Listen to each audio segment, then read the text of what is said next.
నెలకి 50,000 నుండి 60,000 ఆదాయం రన్ టైలర్ యాప్లో ఆర్డర్ కంప్లీట్ చేసి పేమెంట్ పొందండి.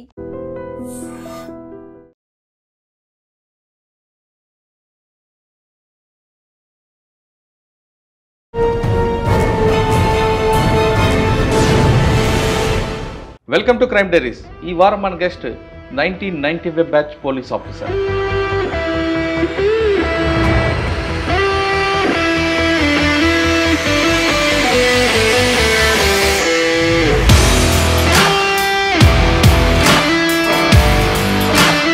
పేరు ఏ వెంకటేశ్వర గారు, ACP Jaipur Ramagundam commissioner.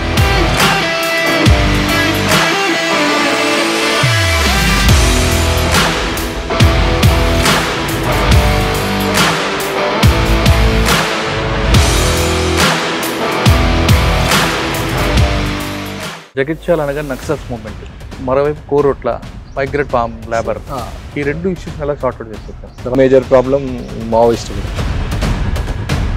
Maoist దళాలు 4 దళాలు తిరిగేది. వాళ్ళకు ఉన్నటువంటి ఆయుధ దళాలను కానీ సాయుధ దళాలను కానీ నిరంతరంగా కరపు చేసి ఆ ప్రభావంతో కొంతమంది వెళ్ళారా, లేదా నిజంగానే భూస్వామ్య వ్యవస్థ మీద పోరాటం చేద్దాం వెళ్ళారా? మావోయిస్ట్ మూవ్మెంట్ 82 నుంచి తెలంగాణలో బలంగా ఇది. చాలామంది చదువుకున్న యువకులు మావోయిస్ట్ వైపు ప్రభావితం చేయడం జరిగింది. సార్, మీరు పనిచేసిన పగిడిపల్లి కానీ మిగతా ప్రాంతాల్లో మూవ్మెంట్ ఎక్కువ ఉండేది. అప్పట్లో పోలీసులను దాడులు చేయడం, పోలీసులను చంపడం వంటి కార్యక్రమాలు ఎక్కువ ఉండేది. Maoist sympathetic ground, militant ground. 95 తర్వాత ఈ జెండాలు బాతిన భూములు ఎవరు కూడా దున్నకుండా పోయింది. మావోయిస్ట్ అప్పుడు గిట వాళ్ళు తుపాకులు వదిలిపెట్టి ప్రజా జీవితంలో వస్తే ఇప్పుడున్న కొంతమంది నాయకులతో పాటు వాళ్ళు. సార్, ఆ టైంలో మీ బాగా కలిసి వేసిన సంఘటన చెప్పండి. రుద్రంగి అనే విలేజ్లో తుంకరి పనిచేసే ఆమెని 3 బొమ్మలు అని ఉంటాయి అక్కడ. ఆ 3 బొమ్మల కాడికి తీసుకుపోయి ఆమె తలనరికి అక్కడ పెట్టడం జరిగింది. ఎందుకు? మహిళలను చంపకూడదు కదా. అంతా కూడా ల్యాంపెనింగ్గా ఎప్పుడైతే వీళ్ళు 95 తర్వాత రకాలుగా మావోయిస్ట్ అంటే ఎవరు ఇంత క్రూరంగా చేస్తారు, ప్రజల మధ్యన కూడా చాలా తిరుగుబాటు వచ్చింది. అట్లాంటి చాలా ఇన్సిడెంట్స్. ఇంకోటి నేను ఉదాహరణ ఇన్సిడెంట్, తెల్లారి పెళ్లి చేసుకుంటుంది అమ్మాయి, చేసుకుందామని పెళ్లికి మెహందీ రాసుకునే క్రమంలో మైనర్ అమ్మాయి. కారణం ఏంటంటే అక్కడ ఒక దళ సభ్యుడు ఈమెను ప్రేమిస్తున్నాడు, వాడు బయటకు వెళ్ళిపోతాడు ఈమె లేకుంటే అని చెప్పేసి ఒక ఫాల్స్ ఆలోచించాడు మైనర్ అమ్మాయి. మావోయిస్టుల యొక్క పనికి మాలిన మైనర్ అని చూడకుండా తీసుకొని పోయి ఆమెను చంపడం జరిగింది. 20 years ఎంతమంది ఆఫీసర్లు? సురేంద్రబాబు గారు, సురేంద్రబాబు సార్ ఫస్ట్, తర్వాత ఎంఎస్ చంద్ర సార్, తర్వాత నళిన్ ప్రభాస్ సార్, తర్వాత ప్రవీణ్ కుమార్ సార్, తర్వాత గంగాధర్ సార్, శివశంకర్ రెడ్డి సార్, వీళ్ళకి మీకు బాగా అటాచ్మెంట్ ఉన్న ఆఫీసర్ వాళ్ళంతా 4 కూడా మాకు చాలా. Welcome to crime diaries. ఈ వారం మన గెస్ట్ 1995 బ్యాచ్ పోలీస్ ఆఫీసర్. పేరు ఏ వెంకటేశ్వర గారు, ఏసీపీ జైపూర్ రామగుండం కమిషనరేట్. 1995లో డిపార్ట్మెంట్లోకి వచ్చిన వెంకటేశ్వర గారికి ఆ టైంలో కరీంనగర్ జిల్లాలో ఎక్కువ పనిచేశారు. అప్పుడు ఆ ప్రాంతంలో నక్సల్స్ ప్రభావిత ప్రాంతమైన చాలా ప్రాంతాల్లో పనిచేసి అక్కడ ఎక్స్చేంజ్ ఆఫ్ ఫైర్లు ఉన్నాయి, చాలా ఎన్కౌంటర్ కనిపిస్తున్నాయి. ఆయన డిపార్ట్మెంట్లోకి వచ్చినప్పుడు నక్సల్స్ మూవ్మెంట్ ఏ విధంగా ఉండేది, ఆ సమస్య పరిష్కారానికి కేవలం ఎన్కౌంటర్లే కాకుండా సరెండర్ పాలసీ ఎంచుకున్నారా, లేదు వాళ్ళ వైపు మిగతా కామన్ ప్రజలు కూడా వెళ్లకుండా ఉండడానికి ఏ విధంగా చర్య తీసుకున్నారు, అప్పుడు ఆఫీసర్స్ ఏ విధంగా సపోర్ట్ ఉండేది, ఈ సోషో ఎకనామిక్ ప్రాబ్లం ఎలా సాల్వ్ చేసుకొచ్చారు అనే విషయాలతో పాటు ప్రజెంట్ జైపూర్లో కల్తీ విత్తనాలు ఏ విధంగా జరుగుతున్నాయి, ఆ కల్తీ విత్తనాలు కల్తీ ఎరువుల్ని ఎలా పట్టుకుంటున్నారు, రామగుండం కమిషనరేట్కి సంబంధించిన అంబర్ కిషోర్ జా సిపి గారి ఆదేశాలతో ఈ రైడ్స్ ఎలా జరుగుతున్నాయి, ఈ టాస్క్ని ఏ విధంగా ముందుకు తీసుకెళ్తున్నారు విషయాన్ని సార్ నాకు తెలుసుకుంది. సార్ నమస్తే అండి. నమస్కారం. వెంకటేశ్వర గారు, డిపార్ట్మెంట్లోకి మీరు బై ఛాన్సా బై చాయిసా రావడం, వచ్చిన తర్వాత మీరు కరీంనగర్ జిల్లాలో ఎక్కువ పనిచేస్తున్నప్పుడు మూవ్మెంట్ ఎలా ఉండేది, ఆ మూవ్మెంట్ని ఎదుర్కోవడానికి ఏ విధంగా ఫుడ్ పెట్రోలింగ్ కానీ ఇంటెలిజెన్స్ పెట్రోలింగ్ ఎలా చేసేవారు, మీకు టీం ఎలా దొరికింది, ఆఫీసర్ సపోర్ట్ ఎలా ఉండేది? అంటే ఇప్పుడంటే మూవ్మెంట్ లేదు కాబట్టి అందరూ ప్రశాంతంగా ఉన్నారు, హ్యాపీగా తిరుగుతున్నారు, యూనిఫామ్ వేసుకొని తిరిగేవి. కానీ ఒకప్పుడు మీరు యూనిఫామ్ వేసుకొని తిరగలేని రోజుల్లో ఏ విధంగా ఉండేది? మీరు ఒకసారి ఇంటి నుంచి ఆఫీస్కి వచ్చిన తర్వాత మీ ఇంట్లో ఫ్యామిలీ గారు ఏ విధంగా టెన్షన్ పడేవారు? ఎందుకంటే మీరు తినేదానికంటే దీర్ఘాశ్మ పరిస్థితి పనిచేసే రోజులు కరీంనగర్ అనగానే హార్ట్ బెల్ట్. ఇప్పుడు ఇంట్లో పోలీస్ ఫ్యామిలీస్ అందరూ కూడా ఎంత టెన్షన్ పడేవారు? మీ మీ కెరీర్ ఈ విధంగా రావడానికి మీ అబ్బాయి కూడా సివిల్స్ రాయడం, ర్యాంక్ సాధించడం వెనక మీ కృషి కన్నా మీ మేడం కృషి ఎక్కువగా కనిపిస్తుంటుంది. కాబట్టి ప్రతి పోలీస్కి సంబంధించిన భార్యలే కష్టాలు పెట్టి ఈ విధంగా వస్తుంది. మీ వైఫ్ ఏ విధంగా కష్టపడ్డారు? ఇప్పుడు ఇప్పుడు మీకు జరుగుతున్న జైపూర్లో క్రైమ్ ఏ విధంగా ఉంది? ఒకప్పుడు క్రైమ్ ఎలాగుంది? ఇప్పుడు మీకు చుట్టూ హార్డ్ కోడ్ బెల్ట్ కనిపిస్తుంది, ఒక పక్క ఛత్తీస్గఢ్ బార్డర్, ఆ బార్డర్ నుంచి ప్రాబ్లం ఎలాగొస్తున్నాయి? ఈ అన్ని ప్రశ్నలకు సమాధానం చెప్పే ముందు ఒకసారి వెంకటేశ్వర గారి కుటుంబ నేపథ్యం, పోలీసు యూనిఫామ్ మీద అడిగినట్లుగా బై ఛాన్సా బై చాయిస్? ఈ పోలీస్ రావడం అనేది చాలా నా అదృష్టంగా భావించిన. ఎందుకంటే నేను 26 జనవరి నా బర్త్డే. మా నాన్న జెండా ఎగిరేసే టైంలో నేను జన్మించడం జరిగింది. మా నాన్న సర్పంచ్, మా నాన్నగారు మా ఊరికి. మాది ఆదిలాబాద్ డిస్టిక్ హెడ్ క్వార్టర్ పక్కన చాందా టీ గ్రామం. దాంతో నేను చిన్నప్పటి నుంచి కూడా పోలీస్ ఆఫీసర్ కావాలన్న దృఢ సంకల్పం ఉండేది. ఆ దృఢ సంకల్పంతోనే నేను ఆదిలాబాద్ వరకు డిగ్రీ చదివిన తర్వాత పోస్ట్ గ్రాడ్యుయేషన్ నేను వరంగల్లో చేసిన. వరంగల్లో నేను కాకతీయ యూనివర్సిటీలో చేసేటప్పుడు కూడా మా ఫ్రెండ్స్ అప్పుడు మావోయిస్ట్ ప్రభావం చాలా ఉండేది. ఆల్మోస్ట్ ఆల్ యూనివర్సిటీ అంతా కూడా హబ్బు కదా, వాళ్ళ సింపథైజర్స్తో ఇది ఉన్నా కూడా ఆ టైంలో కూడా వాళ్ళని నేను వ్యతిరేకించేది. అంటే మీరు అగెనిస్ట్ నేషన్ అన్న దీని మీద ఎప్పుడు కూడా భారత వ్యవస్థ మీద, భారత రాజ్యాంగం మీద ఒక దృఢమైన నమ్మకంతో చిన్నప్పటి నుంచి నేను ఇది కావడం జరిగింది, బ్రాటప్ కావడం జరిగింది. దానికి అదృష్టంగా నేను ఎస్ఐగా సెలెక్ట్ కావడం నేను మా పూర్వజన్మ పుణ్యం, మా అమ్మ నాన్నల కృషి. ఈ రకంగా నేను ఇప్పటివరకు సర్వీస్లో ఎలాంటి ఎడుదొడుకులు లేకుండా అన్ని డిపార్ట్మెంట్లో పనిచేయడం జరిగింది. దానికి నేను నా అన్యత అందరికీ అంటే ముందు మీ తల్లిదండ్రులకి, తర్వాత మీ గురువులకి, వీళ్ళందరికీ మీరు చెప్పుకుంటూ వస్తున్నారు. ధన్యవాదాలు. ఓకే సార్, ట్రైనింగ్ అయిన తర్వాత ఫస్ట్ పోస్టింగ్ ఎక్కడ వచ్చిందండి? మాది 1995 బ్యాచ్. 16 ఆగస్టులో ఆంధ్రప్రదేశ్ పోలీస్ అకాడమీలో ఫస్ట్ బ్యాచ్ మాది. అక్కడ ట్రైనింగ్ 9 నెలల శిక్షణ అనంతరం, తర్వాత బటాలియన్ గ్రేవౌండ్స్ శిక్షణ అనంతరం కరీంనగర్ రావడం జరిగింది. మా ఆదిలాబాద్ జిల్లా నుంచి, అప్పుడు ఉమ్మడి ఆదిలాబాద్ జిల్లా నుంచి మా బ్యాచ్లో 4 మాత్రమే సెలెక్ట్ అయినాం. అందులో నేను ఒకరిని. మిగతా ముగ్గురు ఎవరు? మిగతా ముగ్గురు ప్రకాష్, ఇప్పుడు మంచిర్యాల ఆయన బోత్ ప్రాపర్ సార్. శ్రీనివాసరావు అని చెప్పి మందమర్రి ప్రాపర్, కరుణాకర్ రావు అని ఖానాపూర్ ప్రాపర్. మేము 4 వచ్చి ఇక్కడ చేయాలి. అప్పుడు చాలా మట్టు కూడా నేను ఎస్ఐగా సెలెక్ట్ అయినప్పుడు అప్పటికి నేను ఐటీడీఏలో టీచర్గా చేసిన, 1 year టీచర్ చేసిన. అందరూ కూడా మా అమ్మ నాన్న ఎవరికి కూడా ఇష్టం లేదు. అప్పుడైతే మావోయిస్ట్ ప్రాబల్య ప్రాంతం, ఇంక్లూడింగ్ మా ఆదిలాబాద్ కూడా చాలా ప్రాబల్యమైన ప్రాంతం. ఇంద్రవెల్లి అవన్నీ కూడా మా పరిసర ప్రాంతాలే. మా అమ్మ నాన్నకు అసలు ఇష్టం లేకుండే, అసలు పోలీస్ కావడం ఇష్టం లేదు. అయిపోయింది కదా, ఒక గవర్నమెంట్ నౌకరు దొరికింది, మన వ్యవసాయ కుటుంబంలో ఏదో ఒక ఉద్యోగం ఉంటే సరిపోతుంది కదా అని చెప్పి మా నాన్న కానీ మా బంధువులు కానీ చాలామంది పోవడం ఇష్టం లేకుండే. నేను టీచర్ ఉన్నప్పుడే పెళ్లి చేసుకున్నా, ఇంక్లూడింగ్ మా మామగారికి కూడా ఇష్టం లేకుండే. మా మామగారు కూడా ఎప్పుడు తరచూ ఊళ్ళో అనవసరంగా అమ్మాయిని పోలీసు వాళ్ళకి ఇచ్చామని ఫీల్ అయ్యింది. ఆ సందర్భంలో యాక్చువల్గా నా అదృష్టం ఏంటంటే నేను పోలీస్ కాకముందే పెళ్లి చేసుకున్నాను, లేదంటే పిల్లనిచ్చే పరిస్థితి, అట్లాంటి పరిస్థితులు. మళ్ళీ పోయి కరీంనగర్లో అప్పటికి పోత్కపల్లి అటాక్ అయింది మేము పోయే ముందు. తర్వాత చాలా పోలీస్ స్టేషన్ల మీద ఫైరింగ్లు జరిగినాయి. రెగ్యులర్గా పోలీస్ క్యాజువాలిటీ రెగ్యులర్గా జరిగింది. దానిలో భాగంగానే మేము ట్రైనింగ్ అయిపోయిన తర్వాత పెద్దపల్లిలో ప్రొబేషనరీ చేసి ఫస్ట్ పోస్టింగ్ జగిత్యాల డివిజన్లో పెగడపల్లి అనే పోలీస్ స్టేషన్లో విధులు నిర్వర్తించిన. సార్ మీరు పెద్దపల్లి ట్రైనింగ్ అయిన తర్వాత Peddapalli first posting? Peddapalli probationer. అప్పుడు ఎవరు ఎస్పీ ఎవరండి కరీంనగర్? ఇప్పుడు సురేంద్రబాబు ఎస్పీ గారు. ఏం నేర్చుకున్నారు ఆయన దగ్గర? సురేంద్రబాబు గారు చాలా మంచి నాలెడ్జ్ పర్సన్, చాలా డెడికేటెడ్ పోలీస్ ఆఫీసర్. మేము చూసిన దానిలో ఒక డిపార్ట్మెంట్కి ఆయన ఆనిమిత్యం. ఆయన ఒక ఎలిగేషన్లో నన్ను పిలిచి నాకు ఒక 15 నిమిషాలు క్లాస్ ఇవ్వడం జరిగింది. మీకా? మీ మీద ఎలిగేషన్? క్లాస్ ఇచ్చి అప్పుడు కొత్త ప్రొబేషనర్ ఎస్ఐగా ఒక క్లాస్ చెప్పడం జరిగింది. ఆయన చెప్పింది ఇప్పటికి కూడా మాకు జ్ఞాపకం ఉంటుంది. ఏంటండి క్లాస్? Law is grey.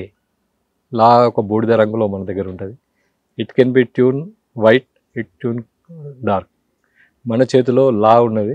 లా మన చేతిలో పెట్టడం అనేది రాష్ట్రపతి తర్వాత మనకే ఆ పవర్ ఉంటుంది. కాబట్టి మనం దాన్ని సక్రమంగా యూజ్ చేయాలా.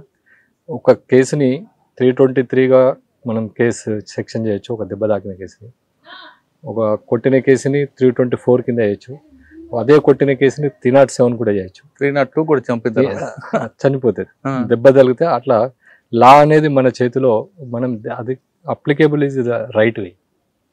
మనం లా అప్లికేషన్ చేస్తున్నప్పుడు రైట్ వేలో అప్లికేషన్ చేస్తే ప్రాపర్గా మనం సొసైటీని మనం అదుపులో పెట్టగలుగుతాం. అది మనం నేర్చుకోవాలి ఫస్ట్ అని చెప్పి చెప్పడం జరిగింది. కలర్ బాగా చెప్పారు ఆయన. Law is a grey. ఆ గ్రే అనేది మనం it can be tune white or dark. దాని సిచ్యువేషన్కి అనుకూలంగా మనం ఇది చేసుకుంటే ప్రొఫెషనల్గా మనం చాలా సక్సెస్ఫుల్ అవుతాం. ఎప్పుడైతే లాని మనం పర్ఫెక్ట్గా యూజ్ చేస్తామో ఖచ్చితంగా పర్ఫెక్ట్గా పోలీస్ ఆఫీసర్ అవుతారు. కానీ ఆయన ఒక 15 నిమిషాల క్లాసు నా జీవితంలో ఎప్పటికి కూడా మర్చిపోదు. ఓకే. తర్వాత అండి ట్రైనింగ్ అయిన తర్వాత ప్రొబేషనర్ అయిన తర్వాత ఫస్ట్ పోస్టింగ్ పెగడపల్లి పోయినప్పుడు కూడా సార్ పోస్టింగ్ ఇచ్చింది కూడా సురేంద్రబాబు సారే. అప్పుడు మా జగిత్యాలలో బాలసుబ్రహ్మణ్యం ఏఎస్పీ గారు, ఈజీ మై రోల్ మోడల్. ఆయన కూడా ఎప్పుడు చాలా తెలివిగల తమిళ బ్రాహ్మణ్. 24/7 డెడికేటెడ్గా పనిచేయడం జరిగింది ఆ రోజుల్లో. ఆయన టైంలో కోరుట్ల, మెట్పల్లి ఏరియాలో చాలా ఫైనాన్స్ చీటింగ్ చాలా పెద్ద ఎత్తున ఉండేది. ఆ ఫైనాన్స్ చీటింగ్ అంతా కూడా సార్ పర్టికులర్గా లీగల్గా ప్రాపర్గా ఇచ్చేసి అక్కడ ఉన్నటువంటి ఆ మోసాల్ని, ఆ చిట్టి మోసాలు కానీ, తర్వాత డిపాజిట్ మోసాలు కానీ అన్నీ కూడా ఇచ్చేసి అక్కడ ఉన్న ఫైనాన్స్ వ్యవస్థను అంతని కూడా దాన్ని ఇచ్చేసి అక్కడ దాదాపు జగిత్యాల డివిజన్ ప్రజలందరికీ కూడా ఫైనాన్స్గా నష్టపోకుండా చాలా కాపాడి ఈరోజు ఆ డివిజన్ అట్లున్నా అంటే ఆయన చెలువని అనిపిస్తుంది. సార్ అది కాకుండా జగిత్యాల అనగా నక్సల్స్ మూవ్మెంట్, మరోవైపు కోరుట్ల మైగ్రేట్ లేబర్, ఈ 2 ఇష్యూస్ ఎలా సార్ట్అవుట్ చేస్తారు? తర్వాత దానిలో ఇది ఫైనాన్స్ మేజర్ ప్రాబ్లం ఉండే. రెండవది ఇంకో మేజర్ ప్రాబ్లం మావోయిస్ట్ కూడా. అప్పుడు మేము జగిత్యాల పోయిన క్రమంలో 4 మావోయిస్ట్ దళాలు, 4 దళాలు తిరిగేటి. ఏమేండి? పెగడపల్లి జగిత్యాల దళం ఒకటి, మల్యాల దళం ఒకటి, మెట్టపల్లి దళం ఒకటి, సిరిసిల్ల దళం ఒకటి. ఈ 4 దళాలు కూడా మానాల బేస్గా, తర్వాత రాయకల్ సారంగపూర్ బేస్గా ఆర్గనైజేషన్ చేస్తూ ఉండేది. వీటి మీద కూడా ఎప్పుడు ఆ దళాల పైన మనం నిరంతరంగా వాళ్ళ యొక్క సింపథెటిక్ వ్యవస్థని కానీ, వాళ్ళకు ఉన్నటువంటి మిలిటెన్సీ వ్యవస్థను కానీ, వాళ్ళకు ఉన్నటువంటి ఫైనాన్షియల్ వనరులు కానీ, తర్వాత వాళ్ళకు ఉన్నటువంటి ఆయుధ దళాలను కానీ, సాయుధ దళాలను కానీ నిరంతరంగా కరబ్ చేస్తూ 2004 వరకు జగిత్యాల డివిజన్లో మేము మావోయిస్ట్ని ఒక రకమైన సెట్. వాళ్ళు చెప్తున్నట్లుగా జగిత్యాల సబ్ డివిజన్లో అంటే దొరల పెత్తందారుల పోకడు ఉండేవా, లేదంటే ఏదో తుపాకీ పట్టుకోవాలని ఇంటెన్షన్తో వెళ్ళేవారు? అంటే ఐడియాలజీ కాకుండా. ఎస్ మీరు కరెక్ట్ క్వశ్చన్ అడిగారు. మేము పోయిన కొత్తలో మేమంతా కూడా ఆదిలాబాద్ నుంచి పోయిన క్రమంలో చాలామంది దొరతనాలు, దొరగడిలన్నీ కూడా ఉండేటివి. బిఫోర్ 85 to 95 అంతకంటే ముందు కూడా చాలా రకాలైనటువంటి భూస్వామ్య వ్యవస్థ, ఒక ఫ్యూడల్ వ్యవస్థ అక్కడ ఉండేది. ఆ వేళ్ళు ఊడుకున్న ఫ్యూడల్ వ్యవస్థని మామూలుగా ప్రజాస్వామ్యయుతంగా ఎదుర్కోలేక అప్పుడున్నటువంటి చదువుకున్న యువకులు కొంతమంది ఈ ఫ్యూడలిజాన్ని వ్యతిరేకించడానికి, ఈ దొరతనాల్ని భూస్వాములకు వ్యతిరేకంగా కొంతమంది ఈ సాయుధులై అప్పుడున్నటువంటి మావోయిస్టు దాన్ని యూజ్ చేసుకొని దున్నేవాడికన్నా భూమితోని చాలామంది ఈ పల్లెలకు వెళ్దాం పద అని చెప్పేసి వాళ్ళు ఇచ్చిన పదంతో జగిత్యాల జైత్య యాత్ర నుంచి కూడా మావోయిస్టు పీపుల్స్ ద్వారా ఫౌండర్ కూడా అక్కడ అయినాయి కాబట్టి గణపతి ఆర్గనైజేషన్ చాలా స్ట్రాంగ్ ఉండేది. చాలామంది యువకులు మేము పోయిన కొత్తలో మినిమం ప్రతి ఊరు నుంచి 2-3 యూజీలో ఉండేది, ఒక 15-20 మంది మిలిటెన్సీ యాక్టివిటీలో ఉండేది. దాదాపు విలేజ్ మొత్తం కూడా 80% విలేజ్ సింపథెటిక్గా ఉండేది. సార్ ఆ ప్రాంతంలో మీరు చెప్పినట్లుగా జగిత్యాల జైత్యాత్ర లేదా నక్సల్ బరి ఇటువంటి ప్రభావం అంటే హిస్టరీ కనిపిస్తుంటుంది జగిత్యాల మీద. మీరు చెప్తున్నట్లుగా మల్లోజు వేణుగోపాల్ గారు కానీ, మల్లోజు కోటేశ్వరరావు గారు, వీళ్ళందరూ కూడా లెజెండ్స్ అందరూ కూడా అక్కడి నుంచి పుట్టారు. ఆ ప్రభావంతో కొంతమంది వెళ్ళారా? నిజంగానే భూస్వామ్య వ్యవస్థ మీద పోరాటం చేద్దాం వెళ్ళారా? ఇంత జరుగుతున్న టైంలో కూడా కొంతమంది పబ్లిక్ అక్కడి నుంచి ఎందుకు బాంబే అటువైపు మైగ్రేట్ అయ్యారు? మరి యాక్చువల్ ఏంటంటే ఈ 85 మూమెంట్, మావోయిస్ట్ మూమెంట్ 85, 82 నుంచి తెలంగాణలో బలంగా ఇదింది. ఆ టైంలో జగిత్యాల జైత్రయాత్ర జరిగిన తర్వాత జనాలందరూ కూడా చాలామంది చదువుకున్న యువకులు మావోయిస్ట్ వైపు ప్రభావితం చేయడం జరిగింది. వాళ్ళు పోయిన క్రమంలో ఊళ్ళో ఉన్నటువంటి ఈ దొరలని ఈ హింసాయుత్వ మార్గంలో వాళ్ళని తరలించడం జరిగింది. అక్కడున్న భూములలో కూడా ఎర్ర జెండాలు పాతడం జరిగింది.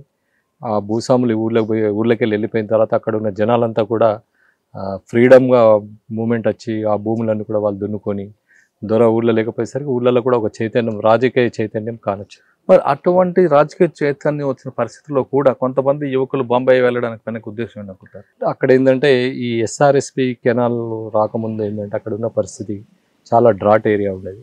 ఆ డ్రాట్ ఏరియాను పురస్కరించుకుని ఏంటంటే ఈ స్వాతంత్రం వచ్చిన ఎప్పుడైతే బ్రిటిషర్స్ బాంబేలో ఈ మరమగ్గాలు స్టార్ట్ చేసిండ్రో ఆ మరమగ్గాల టైంలో చాలామంది వేవర్స్, ఇక్కడున్న చేతి వేవర్స్ అంతా కూడా ఆ మరమగ్గాల వైపు ఇక్కడ పని దొరకకపోయేసరికి ఇక్కడ ముఖ్యంగా పద్మశాలి అండ్ అదర్ క్యాస్ట్ వాళ్ళు ఫస్ట్ బాంబే పోవడం జరిగింది. అంటే 80sలోనే బాంబే స్టార్ట్ చేసింది, ఎర్లీ 19th సెంచరీ.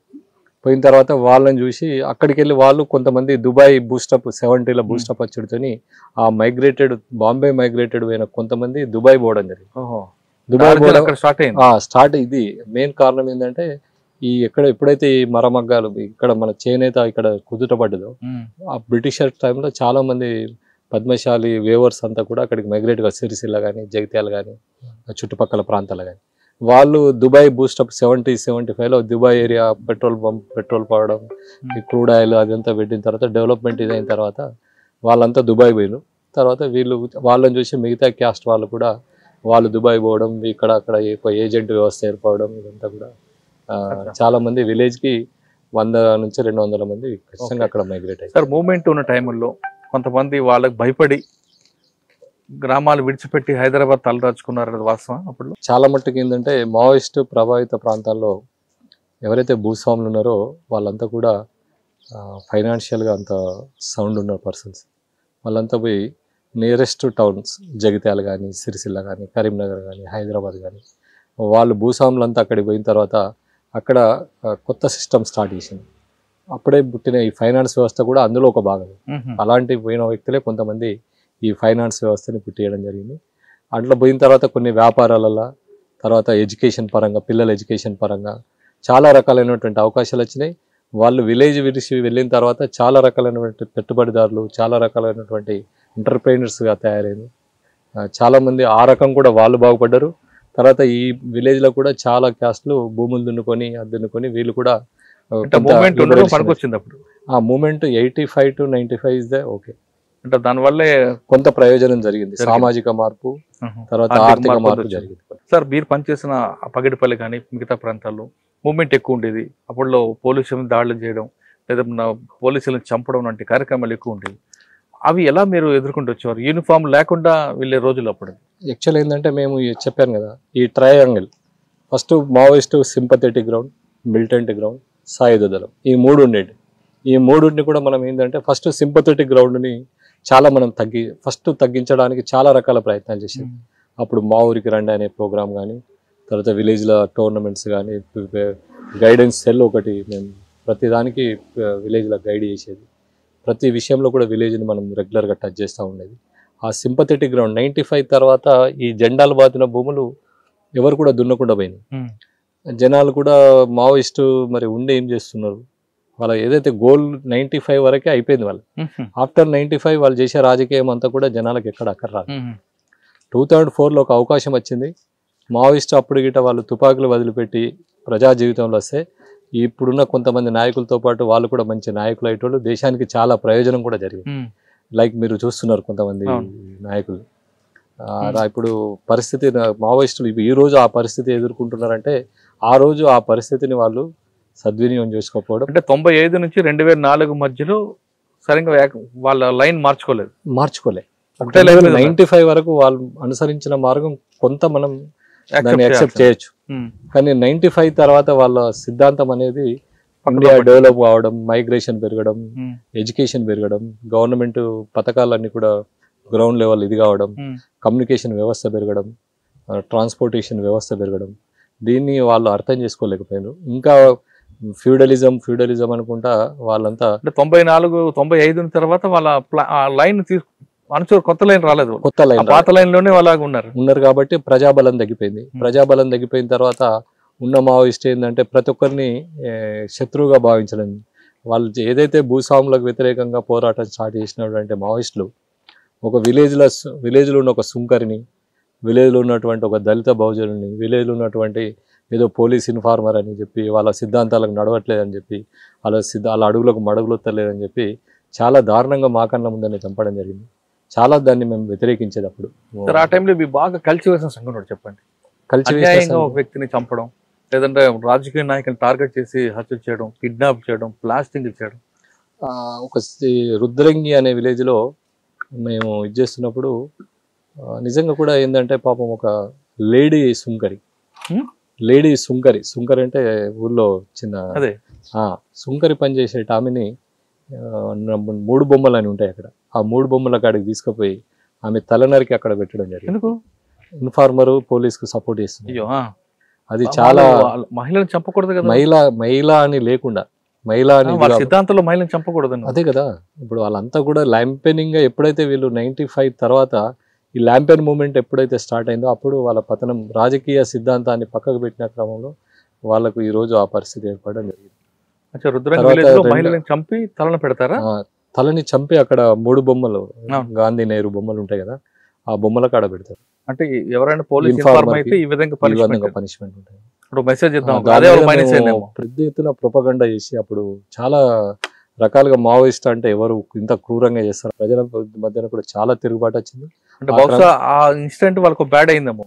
అట్లాంటి చాలా ఇన్సిడెంట్స్, ఒకటి నేను ఉదాహరణ ఇన్సిడెంట్, అట్లాంటి చాలా ఇన్సిడెంట్స్ ఇన్ఫార్మర్ గుర్తుంది చెప్పండి మీకు బాగా. ఒక ఇన్సిడెంట్ ఏంటంటే మావోయిస్ట్లో నేను కొయ్యూరులో పనిచేస్తున్నప్పుడు 2001 పెళ్లి పీటల మీదకి వెళ్ళి తెల్లారి పెళ్లి చేసుకుంటుంది అమ్మాయి. చేసుకుందామని పెళ్లికి మెహందీ రాసుకునే క్రమంలో మైనర్ అమ్మాయిని దళం మెంబర్లు వచ్చి బలవంతంగా ఆమెను తీసుకొని పోతారు.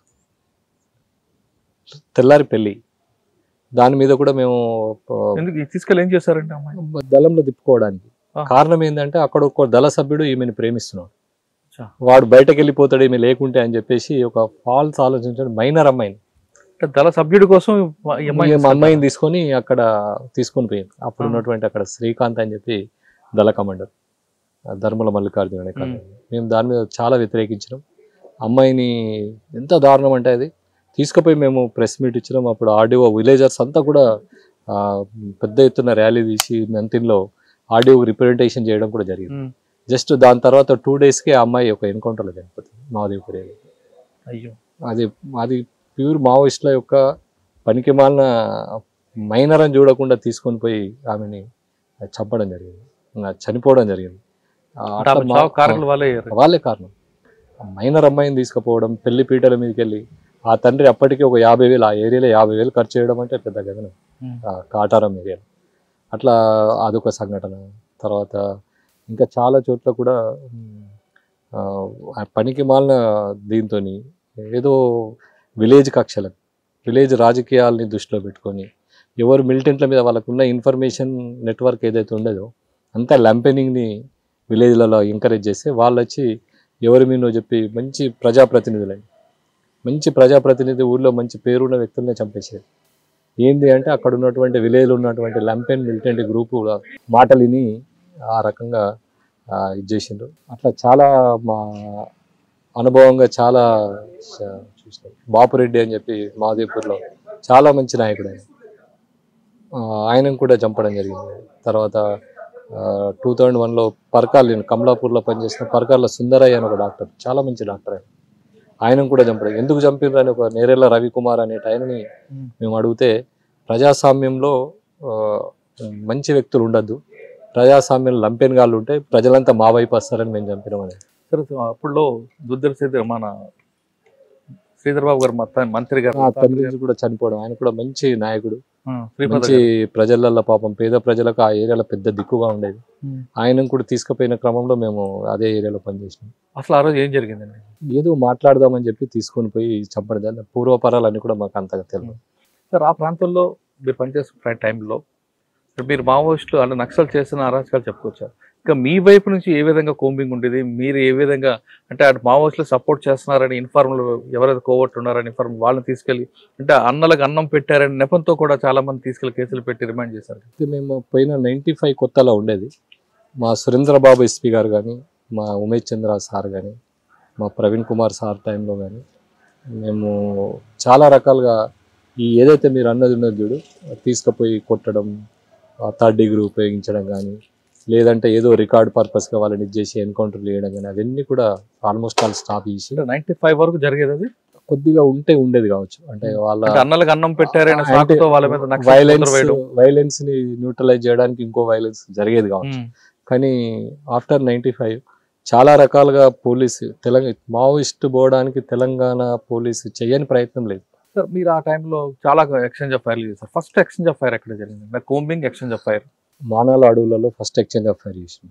ఫస్ట్ కతలాపూర్ మండలంలో చింతగట్టు అనే ఒక విలేజ్ ఉంటుంది. ఆ విలేజ్ కోనాపూర్ మధ్యలో ఫస్ట్ ఎక్స్చేంజ్ ఆఫ్ ఫైర్ చేసినాం. దానిలో అనుపురం కొమరయ్య అని చెప్పి అప్పుడు జిల్లా కార్యదర్శి ఉండే ఆయన పీరియడ్లో చేయడం జరిగింది. గాలిలో కాల్పులు జరిగినాయి. ఎవరికి మీ రికార్డులో దాదాపు 30 నుంచి 40 వరకు ఎక్స్చేంజ్ ఆఫ్ ఫైర్లు ఉన్నాయి, 13 ఎన్కౌంటర్లు ఉంటాయి.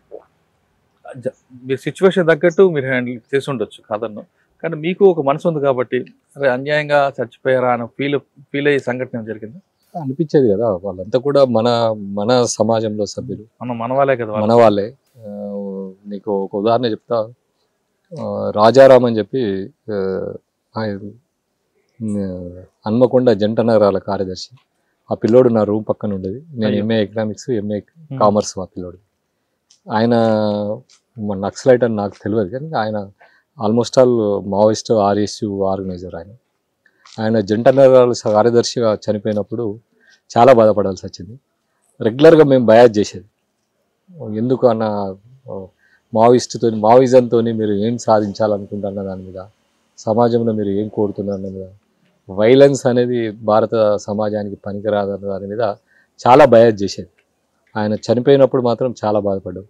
ఎందుకంటే నాలాగా పోలీస్ కావాల్సిన వాడు, నాలాగా ఈ దేశానికి సేవ చేయాల్సినోడు ఈ రకంగా యాంటీ నేషన్గా పోయి బలైపోయింది అని చెప్పి బాగా. ఎక్స్చేంజ్ ఆఫ్ ఫైర్లు జరుగుతుంటప్పుడు ఒక మంచి ఎక్స్చేంజ్ అంటే బాగా గుర్తుండిపోయిన ఎక్స్చేంజ్ ఆఫ్ ఫైర్ చెప్పండి. అంటే త్రుట్లో మీరు కూడా తప్పించుకునే సంఘటన ఉంటాయి. చాలా సందర్భాలలో తప్పించుకున్నామండి. ఇది ఒకటి బాగా కొత్తపేట అని రాయకల్ పిఎస్ లిమిట్స్ లో ఒక ఎక్స్చేంజ్ ఆఫ్ అక్కడ ఏదో దళం మీద వైలెన్స్ చేస్తుంది, ఒక నలుగురిని తీసుకుపోయి కొడుతున్నారు అన్న దాని మీద మేము ఒక ఇన్ఫర్మేషన్ ఉంటే వెళ్తే వాళ్ళకు మాకు జస్ట్ 10 అడుగుల డిస్టెన్స్ వరకు వెళ్ళి ఎక్స్చేంజ్ ఆఫ్ ఫైర్ అయ్యింది. అయిన తర్వాత ఆ టైంలో మేము కూడా AK-47 మా తోటలకు కూడా కొద్దిగా ఇంజూర్డ్ అయ్యారు. మాకు కూడా పిల్లెట్స్ కొన్ని పైకి వెళ్ళిపోయినాయి. ఆ టైంలో బాగా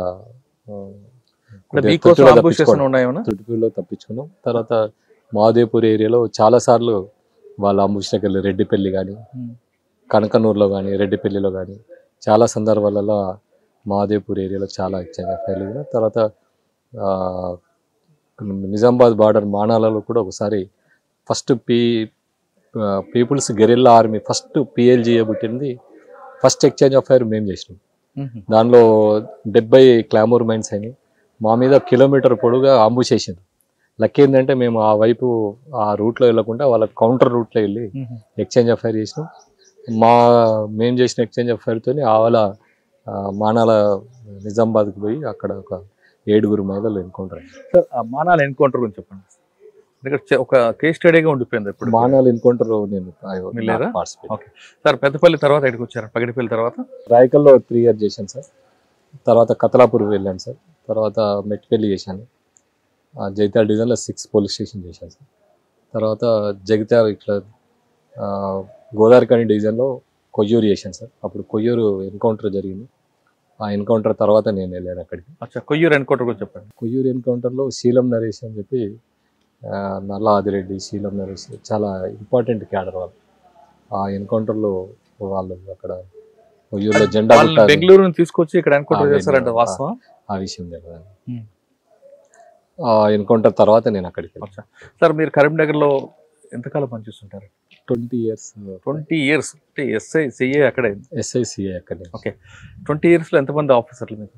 సురేంద్రబాబు గారు, సురేంద్రబాబు సార్ ఫస్ట్, తర్వాత ఉమేష్ చంద్ర సార్, తర్వాత నళిన్ ప్రభాస్ సార్, తర్వాత ప్రవీణ్ కుమార్ సార్, తర్వాత గంగాధర్ సార్, శివశంకర్ రెడ్డి సార్. వీళ్ళ పీరియడ్లో ఆల్మోస్ట్ మీరు లెజెండ్స్ దగ్గర పనిచేశారు అందరూ ఆల్మోస్ట్.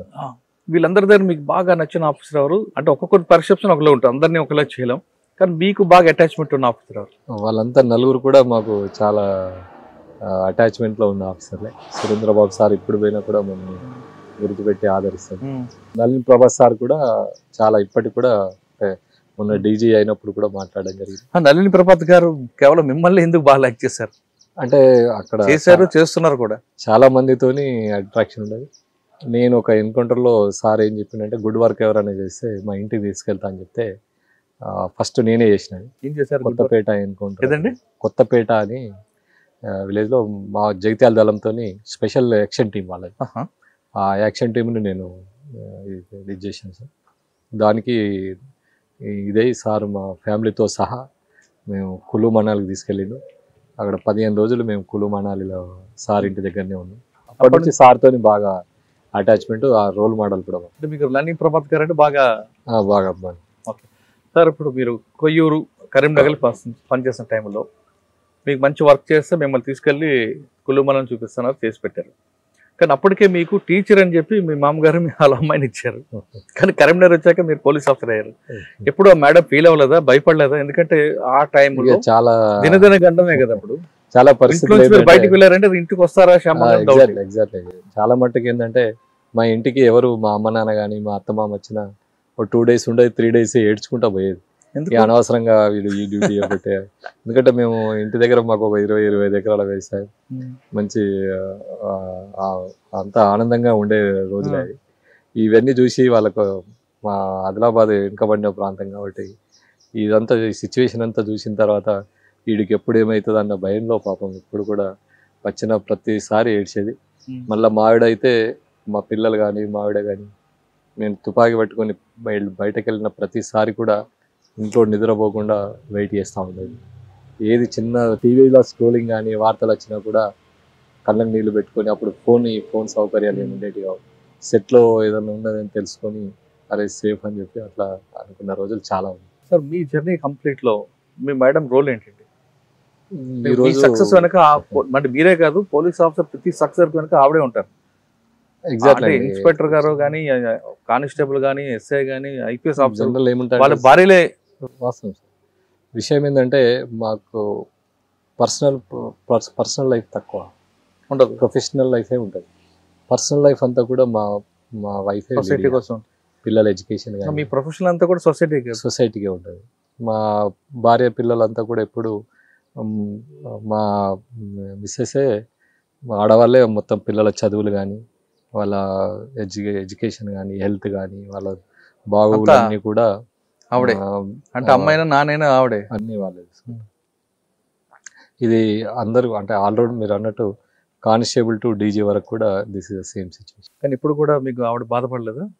బాధపడ్డా కూడా పర్సనల్ లైఫ్ చాలా కోల్పోతున్నాం. అదే కదా, చాలా మటుకు వాళ్ళ ఇంట్లో మీరు బయట ఉంటారు. చాలా మంది పోలీస్ ఆఫీసర్లకు రిక్వెస్ట్ ఏం చేస్తానంటే, నేను గో టు లోప్ లైన్. మీరు ఒక 5-6 years main stream law and order చేసిన తర్వాత ఒక 3-4 years లూప్ లైన్ వెళ్తే మన పిల్లలు ఏం చేస్తున్నారు, మన భార్య, మన హెల్త్ కండిషన్ ఏంది, మన పిల్లల హెల్త్ కండిషన్ ఏంది, వాళ్ళ ఎడ్యుకేషన్ ఏంది, పర్సనల్గా మనం రివ్యూ చేసే అవకాశం ఉంది. ఈరోజు నా పిల్లలు సక్సెస్ కావడానికి అది కూడా ఒక కారణం. నేను ఆఫ్టర్ లాంగ్ టైం నేను ఎస్హెచ్ఓగా, ఎస్ఐగా, ఎస్హెచ్ఓ 16 years చేసిన తర్వాత ప్రమోషన్ మీద నేను ఏసీబీకి వెళ్ళాను.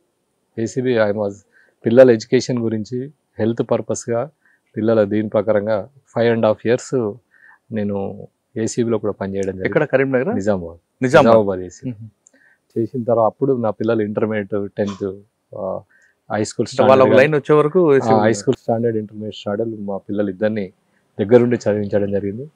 ఆ టైంలో వాట్ ప్రపంచం ఏంది అన్నది కూడా కొంత ఎంతసేపు ఈ 16 ఏళ్ల కాలంలో నక్సలైట్లు, సిఐ, ఎస్పీ, ఈ దీనిలోనే మనం ఇదైతా ఉంటాం. మళ్ళీ ప్రొఫెషనల్ జెల్సీ, వాడు పక్కకున్న సిఐతో ఆ పోస్టింగ్ తీసుకుంటే నేను ఈ పోస్టింగ్ తీసుకోవాలని, ఆయన ఇది చేస్తే నేను ఇంకో ప్రమోషన్ తీసుకోవాలని, ఆయనకు రివార్డ్ వస్తే నేను ఒక రివార్డ్ తీసుకోవాలని, ఈ జెల్సీలనే చాలామంది పోలీస్ ఆఫీసర్లు పిల్లల బాగోలు చూసుకోకుండా, హెల్త్ బాగోలు చూసుకోకుండా రిటైర్మెంట్ పరిస్థితుల్లో చాలా మందికి ఆ ప్రాబ్లం ఈరోజు మాకు తెలిసిన ఆఫీసర్లు ఫేస్ చేస్తున్నారంటే అదే బాధ అనిపిస్తూ ఉంటాయి. చాలామందికి మా పోలీస్ ఆఫీసర్లకు కోరుకునేది ఏంటంటే జస్ట్ 5-6 yearsకి ఒకసారైనా you should go loop life, any loop life, family life కొద్దిగా బెటర్గా మనం లీడ్ చేయొచ్చు. సార్, ఇన్స్పెక్టర్గా ప్రమోషన్ రాక ముందు వరకు మీరు 12 ఏళ్ళు 16 ఏళ్ళు పనిచేస్తారు. 16 ఏళ్ళు 4 లెజెండ్ సార్ పనిచేస్తారు.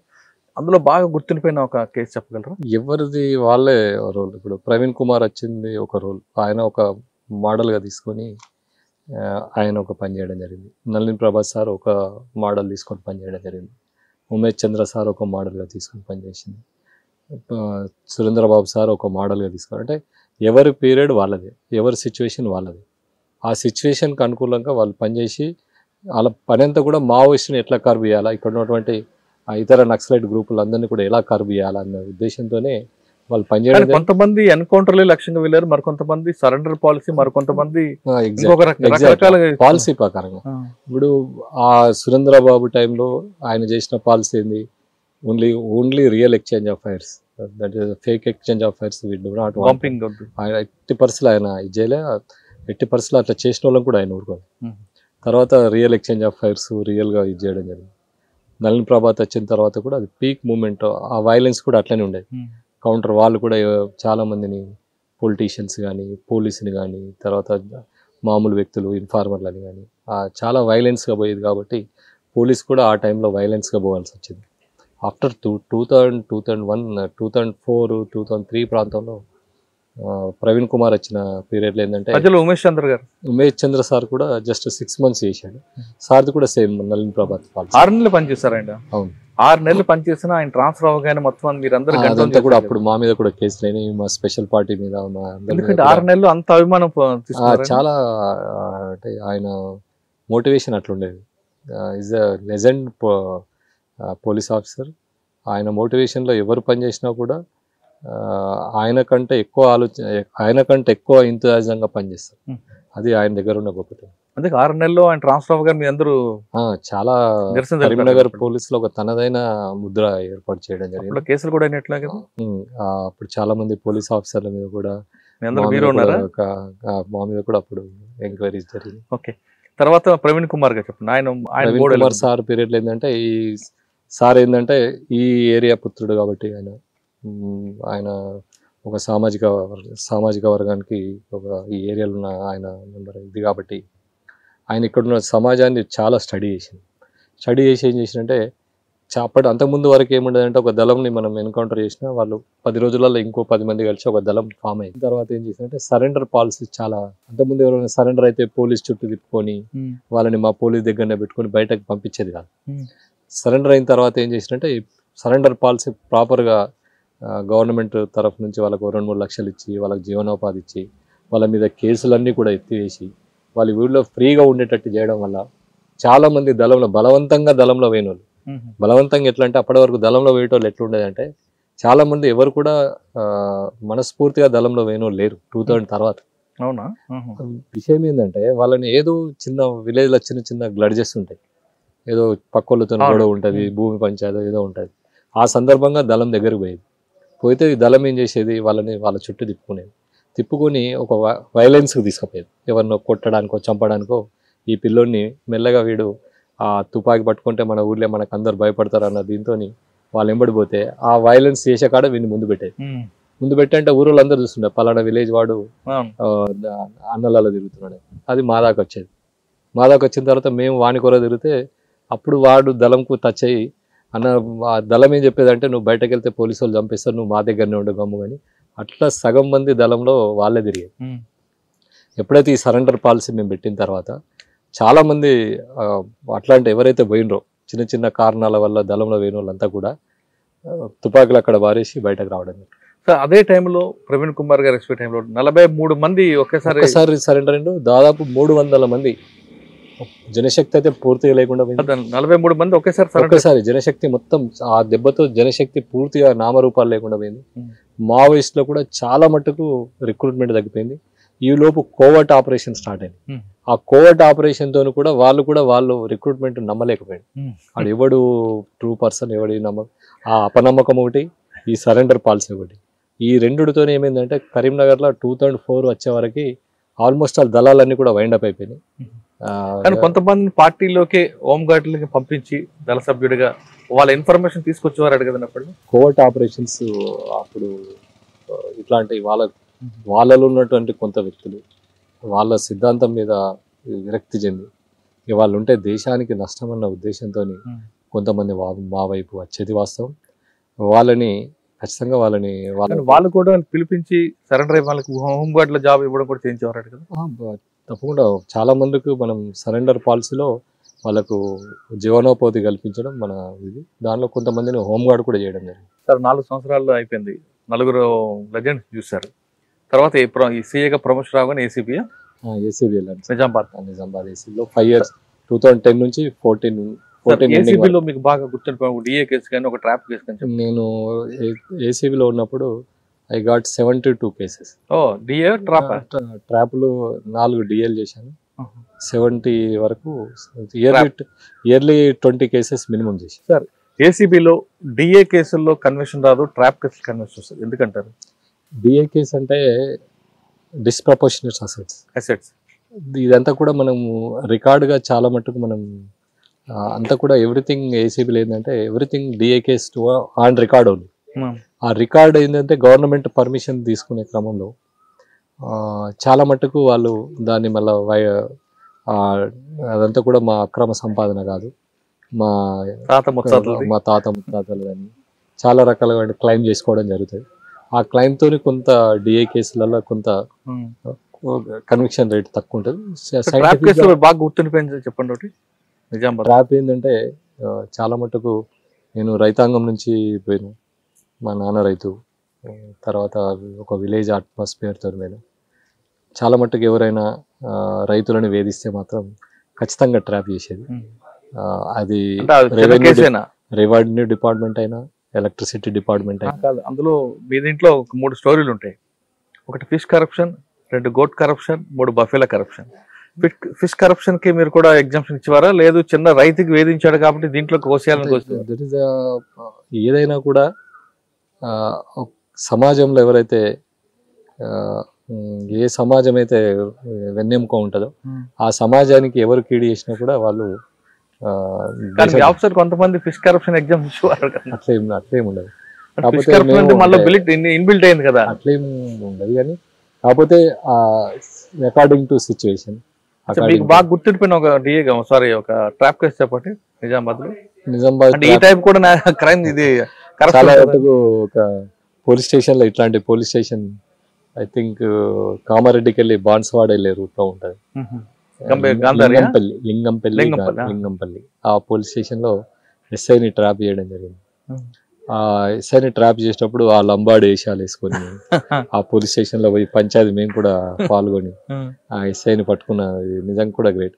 పట్టుకున్న తర్వాత ఆయన అక్కడ ఉన్నటువంటి దాదాపు ఒక 20 విలేజ్లో తండాలు ఉన్నటువంటి బై లంబాడ అంటే ట్రైబ్స్ అందరు వచ్చి ఒక టపాకాయలు ముట్టించి ఒక అవినీతి ఆఫీసర్ పోయినన్నది చాలా ఒక అవినీతి పరుడైన ఆఫీసర్ని పట్టుకున్నారన్న దీని మీద చాలా మంది హ్యాపీగా ఫీల్ అయ్యి టపాకాయలు అదొకటి. సారీ ఏసీబీ తర్వాత ఏసీబీ 4 years తర్వాత గోదావరికని 1 town చేసి 1 town 3 years చేసి గోదావరికని 1 town 3 years చేసి తర్వాత కాజ్నర్ 2 years చేశాను. తర్వాత రామగుండం సిసిఎస్కి వచ్చిన తర్వాత ప్రమోషన్ వచ్చింది. ప్రమోషన్ తర్వాత ఏసీపీగా నిజామాబాద్ వెళ్ళాను. నిజామాబాద్ ఏసీపీగా 2 years చేశాను. చేసి 1 year సిసిఎస్ హైదరాబాద్ కూడా వైట్ కాలర్ అఫెన్స్ చేశాను. తర్వాత ఇక్కడికి సార్ ఈ జర్నీలో మీకు బాగా గుర్తుండిపోయిన సంగతి ఎందుకంటే నేను- ఇన్స్పెక్టర్ గా మీరు గోదావరి కానీ సిర్పూర్ ఆఫ్టర్ గోదావరికన్ 1 townలో నేను చాలా దాదాపు అక్కడ ఉన్న రౌడీ షీటర్స్ని 22 మంది రౌడీ షీటర్లకు లైఫ్ కన్విక్షన్ ఇచ్చినాం. ఆ లైఫ్ కన్విక్షన్ వాళ్ళందరినీ కూడా జైలుకు పంపిన రోజు చాలా ఆనందం అనిపించింది. 22 మంది రౌడీ షీటర్ 22 మంది రౌడీ షీటర్లకు ఒకటే కేసులో 8 మందికి, ఇంకొక కేసులో 3 మందికి, 22 మందికి లైఫ్ ఇప్పించింది. అప్పుడు మనం చేసిన గొప్ప అచీవ్మెంట్ అది. దాంతో గోదావరికని 1 townలో నేనున్న 2.5 yearsలో ఒక్క మర్డర్ కేసు కూడా జరగదు. రౌడీ ముఖాలందరినీ కూడా జైలుకు మెయిన్ ఉద్దేశం ఏంటంటే అక్కడ ఉన్న జ్యుడిషియల్ వ్యవస్థ మనం అక్కడ ఉన్నటువంటి 6th edition ఏడీజే గారు చాలా స్ట్రాంగ్ పర్సనాలిటీ ఆయన. ఈ కేసులో లైఫ్ వచ్చిందండి వాళ్ళకి మర్డర్ కేసు వాళ్ళంతా కూడా వాళ్ళు ఏమంటారు డబ్బులు తీసుకొని మర్డర్ చేసే రకాల వాళ్ళు. వంశీ అని సుపారి మర్డర్ కేసు, వంశీ గ్యాంగ్ అని ఉండేది, ప్రేమ్ గ్యాంగ్ అని ఉండేది, ఇంకోటి నరేష్ గ్యాంగ్ అని ఉండేది. వీళ్ళంతా కూడా చాలా కరుడు కట్టిన ఇది. మాట్లాడితే వాళ్ళ కత్తులతోని అటాక్ చేయడం, అట్లాంటి గ్యాంగ్లన్నీ కూడా మనం ప్రాపర్గా ఇది చేసి మనకున్న అక్కడ ఉన్నటువంటి పొలిటికల్ ఇది కానీ అప్పుడున్న సోమవార సత్యనారాయణ చాలా మంచి ఫేర్ పొలిటీషియన్స్. రౌడీ యాక్టివిటీస్ ఎక్కడ కూడా ఇది చేసేది కాదు. మా ఆఫీసర్స్ కూడా ఎవరు కూడా ఎస్పీ శివకుమార్. ఓకే.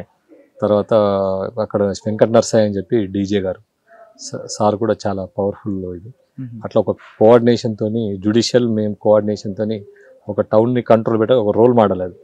ఆ సార్ గిట్ట అలా కన్విక్షన్ అయిపోతే మేము ఎన్ని చేసినా కూడా ఈ క్రైమ్ కంట్రోల్ కాకపోతే అంటే 82 మంది జైలుకి వెళ్ళిపోయారు. 22 మంది దాంతో గోదావరి కానీ చాలా కామ్ అయిపోయింది. 2.5 years లో సింగిల్ మర్డర్ ఎక్కడ కాదు. సూపర్. లేదంటే రెగ్యులర్ గా నెలకు 3-4 మర్డర్స్ అయ్యాయి.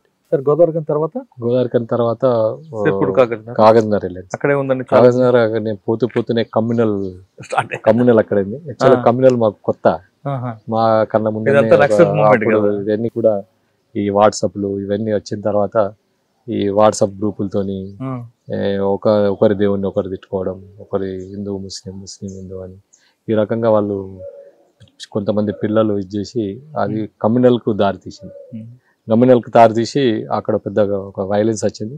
ఆ క్రమంలో దాన్ని కంట్రోల్ చేసిన విధానం అక్కడ ఒక 40 మందిని మనం యూఐపిఐ కింద కట్టి వాళ్ళని అందరూ కూడా 150B కింద అరెస్ట్ చేసి వాళ్ళ మీద అందరి మీద కమ్యూనల్ షీట్స్ ఓపెన్ చేసి ఇప్పటి వరకు కూడా నేను అక్కడ చేసి 10 years అవుతుంది.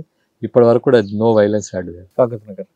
నెక్స్ట్ ఏసీపీ నిజామాబాద్ ఏసీపీలో నేను చేసింది ఏంటంటే సిపి కార్తికేయ అండి, తర్వాత మా నాగరాజ్ సార్. నేను చేసింది అక్కడ చాలా అంటే ఆఫ్టర్ మావోయిస్ట్ నేను అక్కడ PFI మీద కేసు చేశాను. అప్పుడు సెంట్రల్ ఇంటెలిజెన్స్ వాళ్ళ ఇన్పుట్ నిజామాబాద్ నేను కేసు నేనే చేశాను. ఆ కేసులో నేను 200 మందిని అరెస్ట్ చేశాను. యూఏపిఐ కింద కేసు చేసిన అన్లాఫుల్ యాక్టివిటీస్. దానిలో ఒక PFI ట్రైనింగ్ క్యాంప్ని మనం అటాక్ చేయడం జరిగింది. ఎక్కడది? నిజామాబాద్ టౌన్లో. చాలా పెద్ద ఎత్తున ఇదే 2022లో పెద్ద ఎత్తున మనకు మనం ఈ నిజామాబాద్ కేసు మళ్ళీ తర్వాత NIA వాళ్ళు తీసుకున్నారు. NIA వాళ్ళు తీసుకున్న తర్వాత ఆ కేసులో మళ్ళీ వాళ్ళకు 2000 మందిని అరెస్ట్ చేశారు. లీడ్ దొరికి 2000 మందిని అరెస్ట్ చేసిన తర్వాత అప్పుడు ఆ PFI మీద సెంట్రల్ గవర్నమెంట్ బ్యాన్ పెట్టేది. బికాజ్ నాకు ఒక తృప్తి ఏంటంటే అక్కడ నేను చేసిన కేసు, నేను ఇన్వెస్టిగేషన్ చేసిన కేసు PFI బ్యాన్ కారణం ఏంటంటే I was very happy that thing. Rajesh Kumar counter intelligence IG గారు కానీ తర్వాత మా నాగరాజు సిపి గారు కానీ చాలా మట్టుకు దాన్ని మనం కేసు చేయడానికి చాలా రకాలుగా అక్కడ మైనారిటీస్ని అరెస్ట్ చేయడం అంటే అంత ఈజీ కాదు. ఆ టైంలో ప్రాబ్లం మీకు ఏమైనా ప్రాబ్లం రాలేదా? ఎందుకంటే పక్కన చాలా వచ్చినా కూడా పొలిటీషియన్స్ కూడా ఒక ఆయన ఉన్నాడు కదా, చాలా వచ్చినా కూడా వాట్ ఈస్ PFI అనేది మనం చెప్పినాం. వాళ్ళు చేసే యాంటీ నేషన్ ఏందో చెప్పినాం, వాళ్ళు ఏ రకంగా ఇది చేస్తున్నారు, వాళ్ళ ఆర్గనైజేషన్ స్ట్రక్చర్ ఏందో చెప్పినాం. అదంతా కూడా యాంటీ నేషన్ ISI మోడల్లో వాళ్ళు ఆ ఆర్గనైజేషన్ స్ట్రక్చర్ ఉంది. కాబట్టి ఇండియన్ గవర్నమెంట్ కూడా వాళ్ళ ఎక్స్ట్రీమ్ ఐడియాలజీ ఎక్స్ట్రీమ్ ఇది అని చెప్పేసి వీళ్ళంతా కూడా ఆ వైపు తీసుకెళ్తారని చెప్పేసి ఈరోజు ఆ పిఎఫ్ఐని బ్యాన్ చేయడం జరిగింది. I was a first IO in that case. Okay. Second ACP DD. ACP డిడిలో కూడా ఒక నందిగామ రాణి అని చెప్పి ఒక లేడీ, ఏలూరు, ఆమె ఒక సాఫ్ట్వేర్ ఇంజనీర్ని ఏదో అన్నయ్య అని చెప్పి ఆయన పాదాలని మొక్కుకుంటా రోజు ఆయన ఫోటోలు పెట్టి అన్నయ్య మనం మన ఏరియా ఒకటి కదా, మన ఏరియాని మంచిగా మనం బాగు చేద్దామంటే పాపం స్కూల్ కొరకు 30 కోట్లు ఇచ్చేది. అది ఏలూరులో జరిగింది.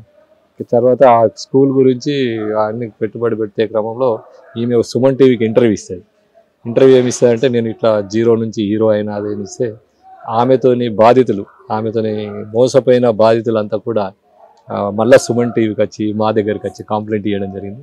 ఆ కంప్లైంట్లో ఆమె మీద ఒక 6 కేసెస్ మేము ఆమె మీద పెట్టారు. ఇంకెవరు పెట్టారు? ఆమె మీద, ఆమె అనుచరుల మీద పెట్టారు, వాళ్ళ తమ్ముడు వాళ్ళందరూ పెట్టారు. వాళ్ళందరినీ కూడా మేమే వాళ్ళని అరెస్ట్ చేసి జైలుకు నందిగామరాజుని ఫస్ట్ జైలుకు పంపింది నేను. తర్వాత సిసిఎస్ డిడి నుండి ఇక్కడికి వచ్చిన తర్వాత వివేక్ సార్ ఎమ్మెల్యే గారు కానీ, మా సిపి గత శ్రీనివాస్ సార్ సిపి కానీ, ఇదంతా కూడా మావోయిస్ట్ ప్రాబల్య ప్రాంతం. దాదాపు ఒక 3 పోలీస్ స్టేషన్లు మావోయిస్ట్ ప్రాబల్య ప్రాంతాలండి. చెన్నూరు, నీల్వాయి, కోటపల్లి అని ఉంటుంది సార్. అటు మూవ్మెంట్ వస్తుంది ఒక దళం వచ్చి పోతుంటది అంటారు. వచ్చి పోతా ఉంటారు. గడిచిరోలి కూడా మనకు పక్కకు ఉంటుంది. గడిచిరోలి తర్వాత ఛత్తీస్గఢ్ ఉంటుంది. అంటే మనకు వాళ్ళు గడిచిరోలు దాటి ఇటు రావాలి కాబట్టి మహారాష్ట్ర దాటుకొని వచ్చేది. ఆదిలాబాద్ ఆర్గనైజేషన్ కూడా ఇప్పటికే అంత వీక్ అయిపోయింది. మొన్న భాస్కర్తో అంతా కూడా ఆల్మోస్ట్ ఆల్ ఇక్కడ వైండ్ అప్ అయిపోయింది. గడిచిరోలు కూడా ఆల్మోస్ట్ ఆల్ ఈ మధ్య కాలంలో అక్కడ కూడా మంచి. కానీ ఇక్కడ బీజాపూర్ మీకు దగ్గర ఉంది కదండి.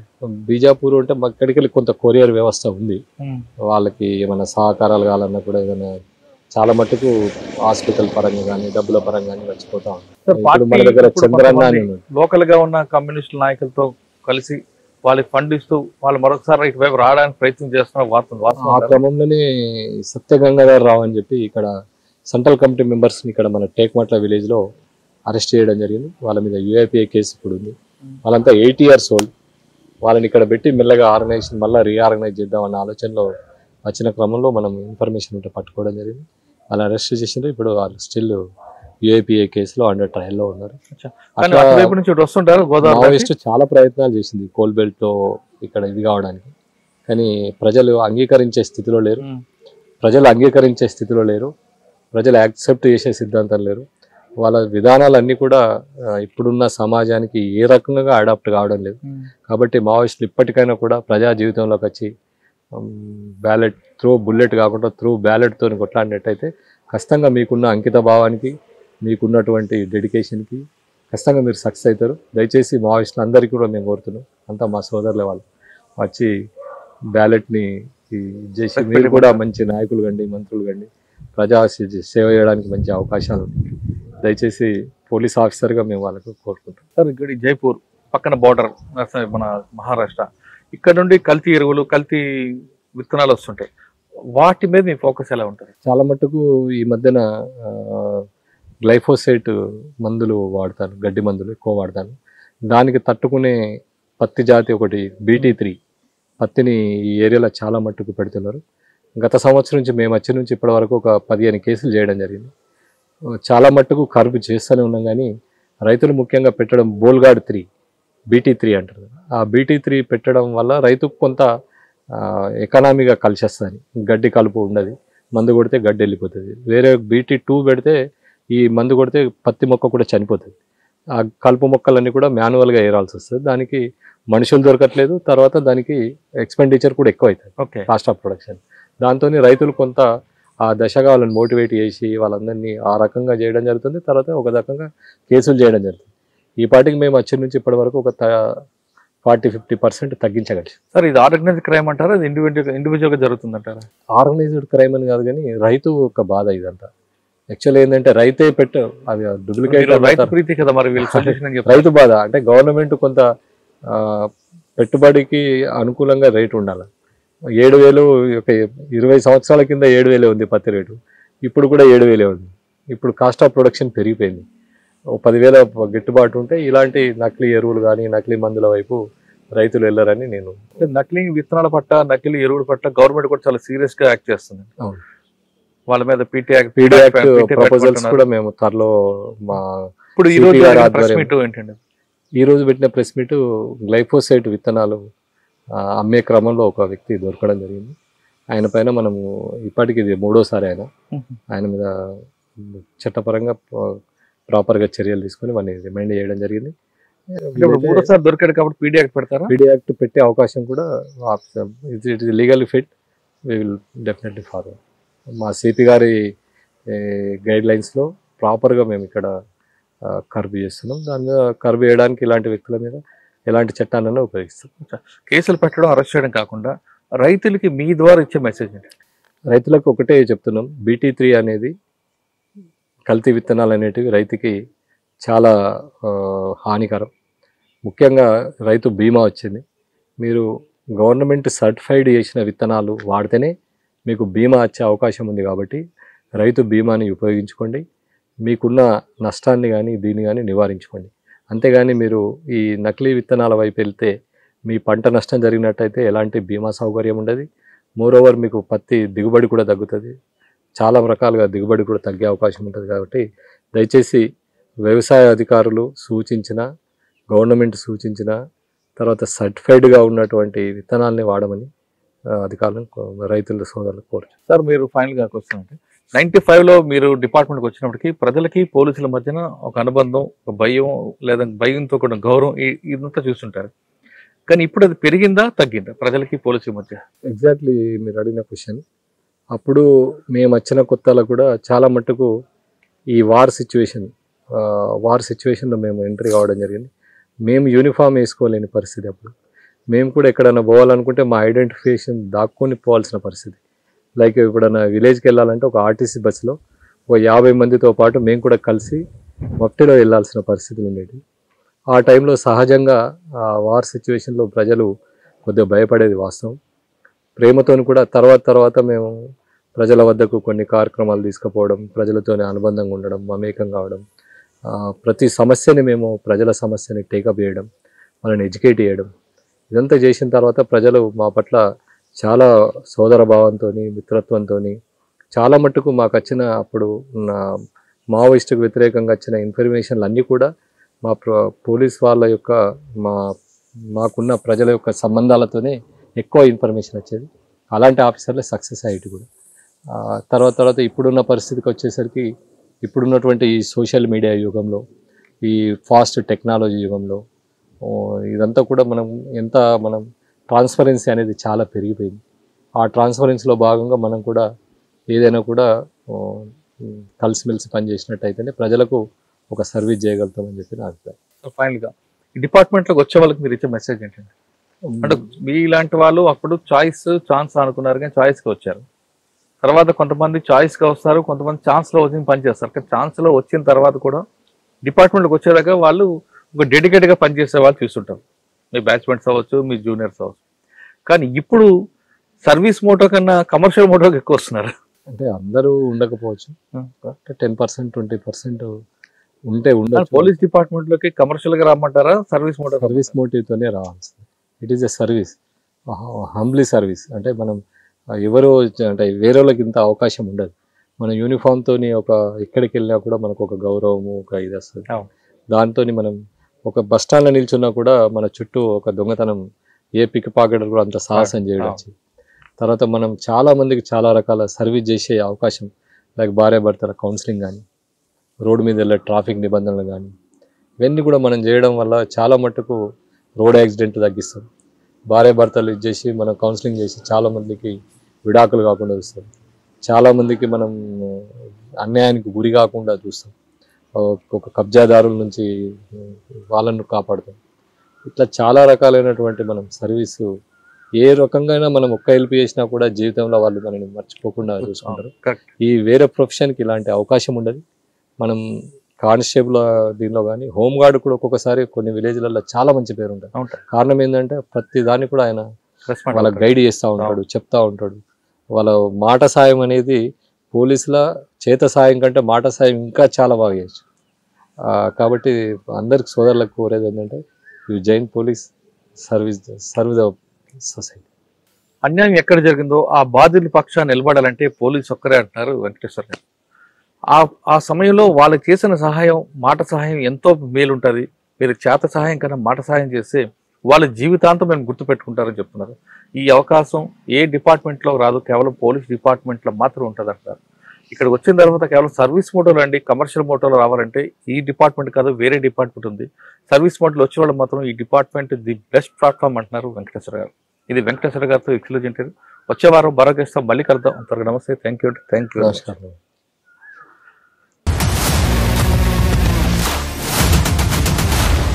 iDreams, this police diaries is something very, very valuable towards that. I must really appreciate Murali, your insights. iDreams founder and CEO Chinna Vasudev Reddy Gartoni, Muralidhar crime stories చాలా famous అయిపోయినావు.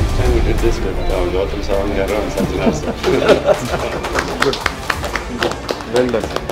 Congratulate him for doing so well. And I congratulate him, his boss also, for doing so well.